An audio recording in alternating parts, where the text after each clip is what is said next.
सुषुम्ना नाड़ी का रहस्य और इसके सिद्ध होने के अनुभव। योग और आध्यात्मिक साधना में सुषुम्ना नाड़ी का बहुत महत्वपूर्ण स्थान माना गया है।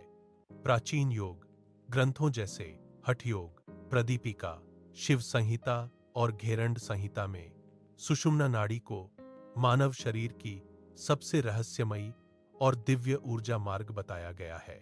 कहा जाता है कि जब साधक की सुषुम्ना नाड़ी सक्रिय हो जाती है तो उसकी चेतना सामान्य अवस्था से ऊपर उठने लगती है और वह उच्च आध्यात्मिक अनुभव प्राप्त करने लगता है।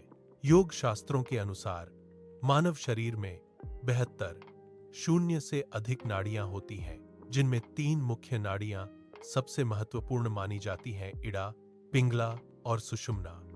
इन तीनों के संतुलन से ही व्यक्ति के भीतर ऊर्जा का सही प्रवाह होता है और आध्यात्मिक जागरण संभव होता है। नीचे सुषुम्ना नाड़ी के रहस्य और इसके सिद्ध होने पर होने वाले अनुभवों को विस्तार से समझते हैं। 1. सुषुम्ना नाड़ी क्या है? सुषुम्ना नाड़ी मेरुदंड रीढ़ की हड्डी के मध्य से गुजरने वाली सूक्ष्म ऊर्जा धारा है।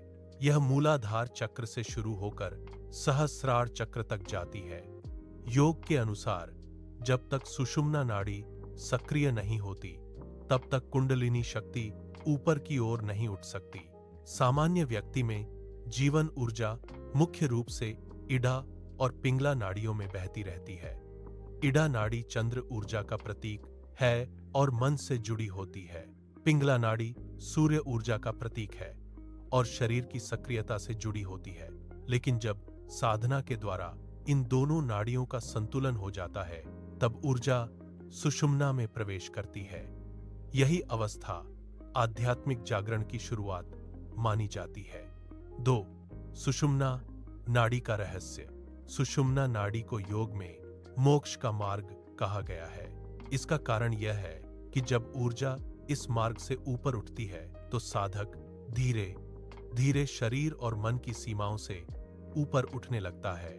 इस नाड़ी का रहस्य यह है कि यह सामान्य भौतिक नाड़ी नहीं है, बल्कि एक सूक्ष्म ऊर्जा मार्ग है जिसे केवल साधना और ध्यान के माध्यम से ही अनुभव किया जा सकता है। प्राचीन योगियों का मानना था कि जब सुषुम्ना सक्रिय होती है इससे व्यक्ति के भीतर कई अद्भुत परिवर्तन होते हैं। चेतना का विस्तार, गहरी शांति का अनुभव, आत्मिक प्रकाश का अनुभव, आध्यात्मिक ज्ञान का उदय। इसी कारण सुषुम्ना नाड़ी को आध्यात्मिक उन्नति की कुंजी माना गया है। 3. सुषुम्ना नाड़ी जागृत होने की प्रक्रिया। सुषुम्ना नाड़ी को जागृत करने के लिए योग और ध्यान की कई विधियां बताई गई हैं।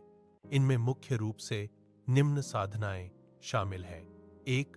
प्राणायाम विशेष रूप से नाड़ी शोधन प्राणायाम इड़ा और पिंगला नाड़ियों को संतुलित करता है। जब ये दोनों संतुलित होती हैं तब सुषुम्ना स्वतः सक्रिय होने लगती है। 2. ध्यान गहरा ध्यान मन को स्थिर करता है और ऊर्जा को भीतर की ओर ले जाता है। 3. कुंडलिनी साधना। कुंडलिनी शक्ति मूलाधार चक्र में सुप्त अवस्था में रहती है। जब यह जागृत होती है तो सुषुम्ना मार्ग से ऊपर उठती है। 4. मंत्र और जप। पवित्र मंत्रों का जप मन को शुद्ध करता है और ऊर्जा को ऊर्ध्वगामी बनाता है। 5. सात्विक जीवन, शुद्ध आहार, ब्रह्मचर्य और सकारात्मक विचार भी इस प्रक्रिया में सहायक होते हैं। 4.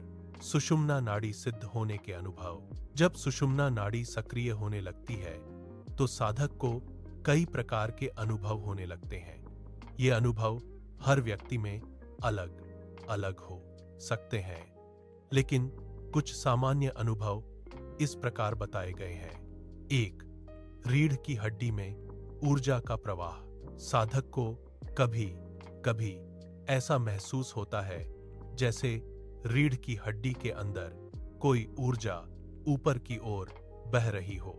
यह अनुभव बहुत सूक्ष्म और आनंददायक होता है।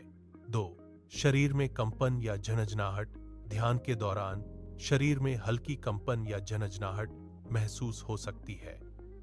यह संकेत हो सकता है कि ऊर्जा का प्रवाह बढ़ रहा है।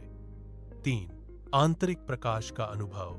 कुछ साधकों को ध्यान में आंखें बंद होने पर प्रकाश दिखाई देने लगता है। यह प्रकाश कभी कभी नीला, सफेद या सुनहरा हो सकता है।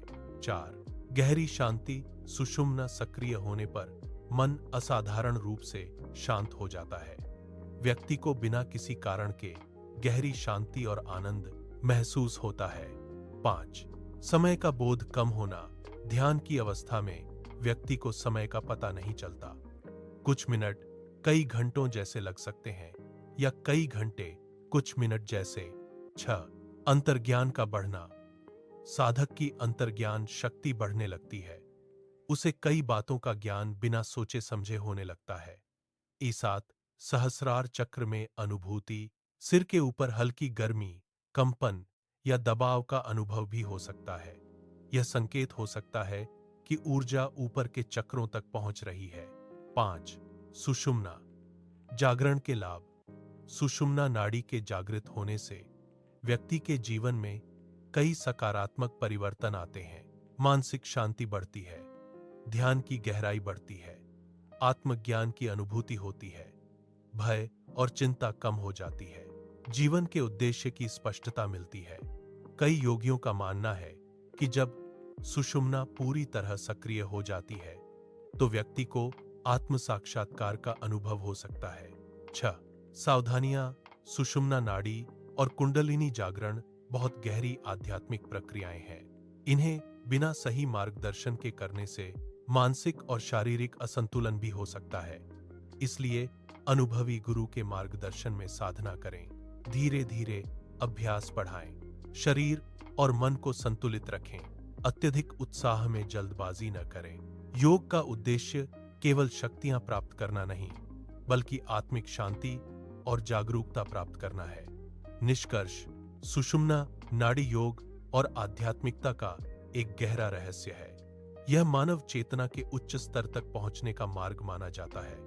जब साधक ध्यान, प्राणायाम और सात्विक जीवन के माध्यम से अपनी ऊर्जा को संतुलित करता है तो धीरे धीरे सुषुम्ना नाड़ी सक्रिय होने लगती है।